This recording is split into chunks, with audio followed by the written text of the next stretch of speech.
Galit na galit si Rigor kay Marites habang sinasabi niyang nagkakamali sina Ramon at Tanggol kung iniisip nilang mababawi pa nila si Marites. Pinagbantaan niya ito na kailanman ay hindi na sila muling magkikita ni Tanggol o Ramon. Para kay Rigor, sisiguraduhin niyang hindi na mabubuo pa ang pamilya nila.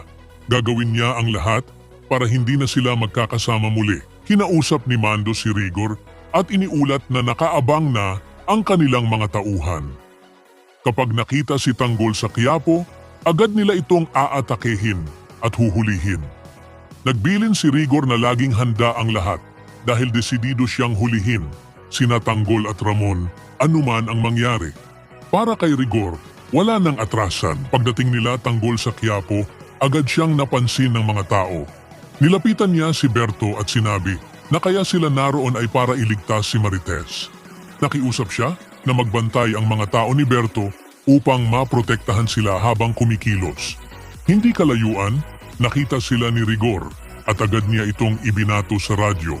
Nag-utos siya sa mga tauhan na maghanda dahil dumating na sina Tanggol. Agad ding naghanda ang mga pulis para sa paglusob. Nagkita sina Tanggol at Marites. Niyakap ni Tanggol ang kanyang ina, ngunit biglang sumigaw ang isa sa kanilang kasama. May mga pulis na paparating at sinusundan sila. Agad namang nakipaglaban si Tanggol at nagsimula ang barilan upang makatakas sila. Hindi rin nagpaawat si Rigor. Determinado siyang hulihin sina Tanggol at Ramon dahil para sa kanya, sobra na ang mga kasalanan ng mga ito at winasak nila ang kanyang pamilya. Mas lalo pang tumindi ang tensyon sa pagitan ni Rigor at ng pamilya ni Tanggol. Determinado si Rigor na tuluyang paghiwa-hiwalain ang pamilya ni Tanggol at Ramon, kahit umabot pa ito sa dahas at panggigipit kay Marites. Samantala, walang pag-aalinlangan sina Tanggol at Ramon na iligtas si Marites. Kaya't kahit bantay sarado ang Quiapo, tuloy pa rin ang kanilang pag-rescue. Nang magkita sa wakas sina Tanggol at Marites, nagkaroon sila ng kaunting sandali ng pag-asa. Ngunit agad itong naputol nang dumating ang mga pulis at tauhan ni Rigor.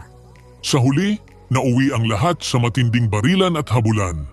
Ipinakita nito na mas lalo pang titindi ang labanan dahil sa magkabilang panig, pare-parehong desidido, galit at handang gawin ang anumang kailangan para sa kanilang pinaninindigan. Ibahagi ang inyong saloobin sa comments section.